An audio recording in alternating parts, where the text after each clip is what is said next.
Hi everyone, in this video we'll be talking about another type of force, and that's friction. So friction is a force acting between the surface atoms of one body and those of another. So examples are a tyre on a bike or a car and the ground. So in the case of tyres, we want to increase friction, which is why there's often a greater surface area with the different patterns on the tread. So then the tyre grips to the road. And other examples are blocks or books sitting on an angle not falling off. In your worksheet that you started, there was the example of the clown with the pie in the hand.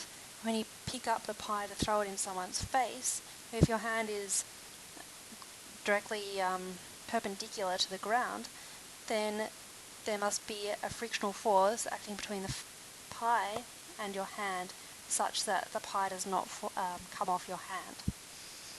Okay, so the frictional force is capital F, little f, and it is directly proportional to the normal force, Fn.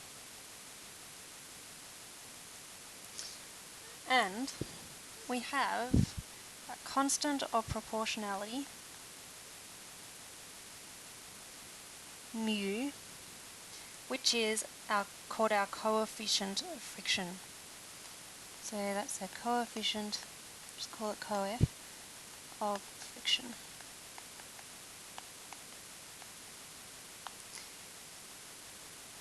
And this can be included in the relationship so that we end up with the frictional force equals mu times the normal force, or mu equals frictional force divided by normal force.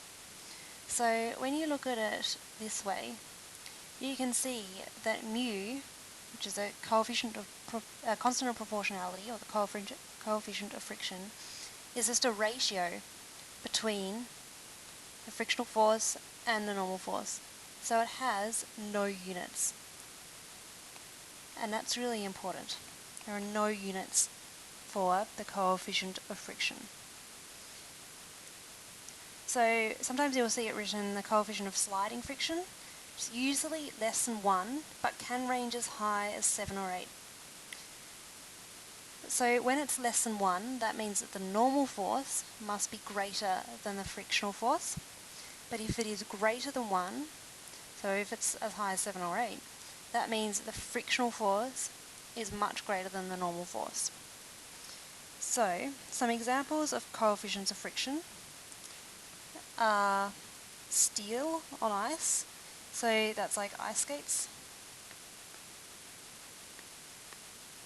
You have a starting friction, so that's the friction for it to get going, of 0.2, and a sliding friction of 0.01.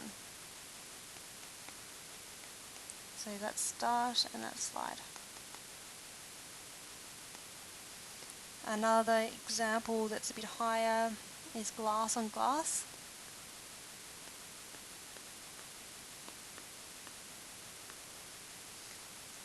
Glass on glass, the starting friction is 0.94 and the sliding friction is 0.40.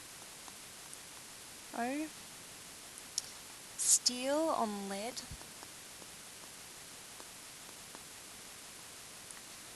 is 0.95 and 0.95 for the sliding. They're the same.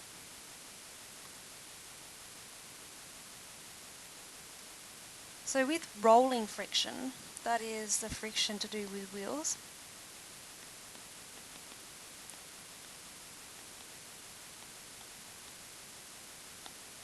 so if you've ever slid down a grassy slope on a piece of cardboard, you know that you do go faster if you are on a go-kart with wheels.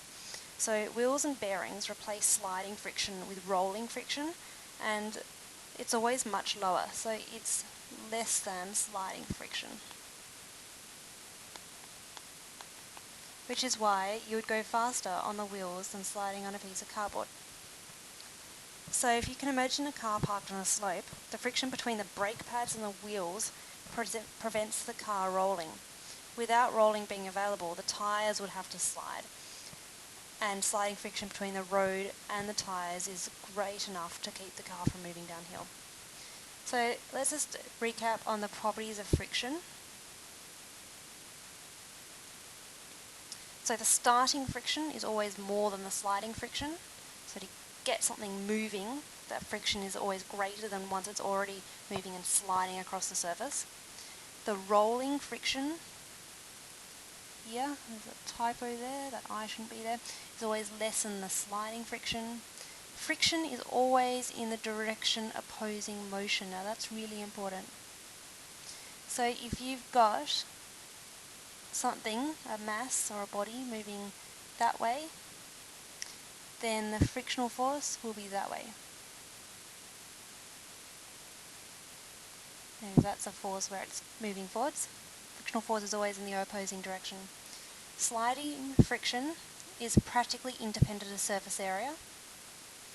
So it doesn't matter what the surface area, how big or small it is, the sliding friction is basically independent of it. It doesn't have any relationship with it. And remember this formula, and that u there is a mu. So here's an example. What horizontal force has to be applied to a 50 kilogram sled on an ice surface, which has a coefficient of friction 0.3, to make it move at a constant speed? So hopefully you've listened to the other video on tension where we resolved it into components. That'll help you understand the horizontal force, and once we move into things where you're pushing and pulling at an angle. But the horizontal one, we're just going straight horizontal. So we've got our sled, looks like this, and it probably looks something like that. And it's on the surface, and we are going to be pushing it that way, and we want to know what that applied force is, so we can call it FA. So we don't know what FA is, that's what we want to solve. We know that m equals 50 kilograms, and we know that mu equals 0.3. Now I just want to remind you again that it is really, really important that you write down these parameters here. So remember, parameters, formula, substitute, calculate. Now, so in a lot of your tests, there wasn't kind of any logic or logical way of writing down what you knew before you then chose a formula. If you don't write down these things in a list, it makes it quite difficult for you to, especially under pressure, to work out which formula you need to use. So this is just a really efficient way to do it, and I just really, really encourage you to do it, especially as things get more complicated. So we've also got our weight force, and again, when you're drawing in forces, make sure they actually are attached to the mass. That, like, don't put them in the air, because the force just can't come from the sky, it has to come from the mass. And then we've also got our normal force acting up, Fn. So let's work out Fw first, the weight force. mg, which is 50 times 9.8, which equals 490 newtons. Remember your units. And that's acting downwards. The normal force is going to be the same, but upwards, of course. It's opposite direction. So the frictional force equals mu times Fn. You know that mu is 0.3 and Fn is 490. And if we multiply them together, we get 147 newtons. So that means to make it move,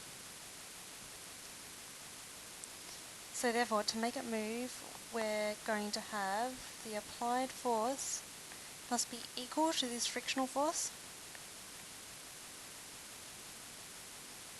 and it's going to be 150 newtons to the right. So I forgot to put, of course, on here that the frictional force is acting that way.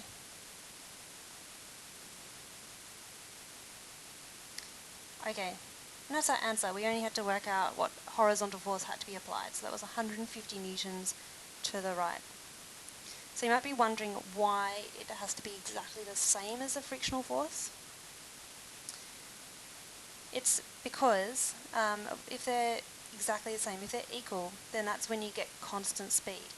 If your applied force is greater, so let's write this down, if the F applied is greater than the frictional force, then you'll get acceleration.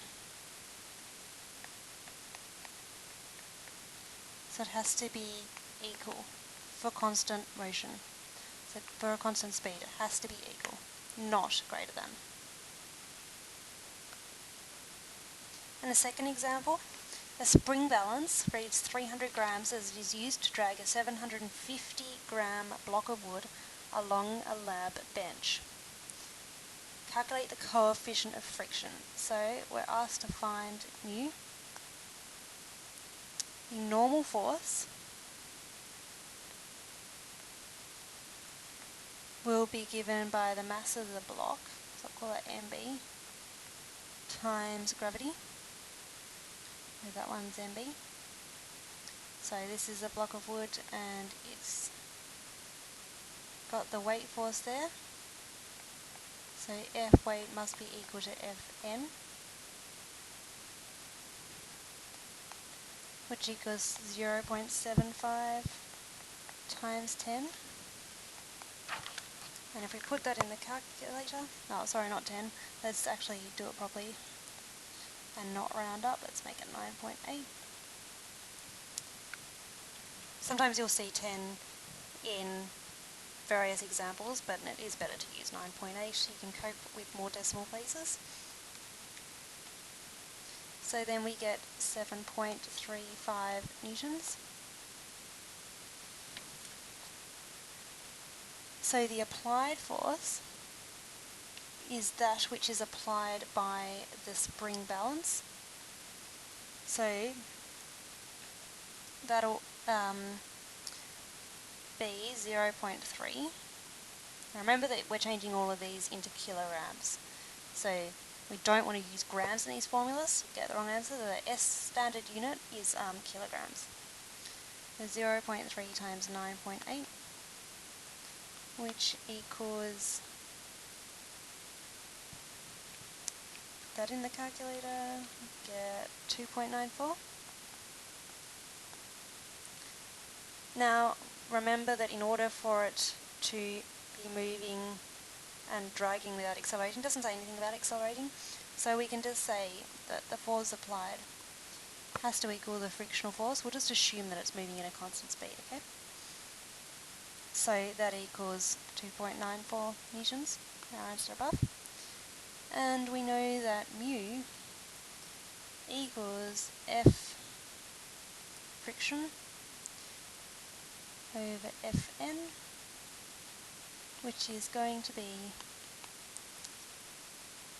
2.94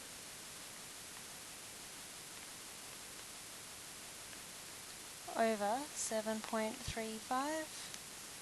Put that in your calculator and you should get 0.4. Now remember that the coefficient of friction does not have any units, so this is your final answer.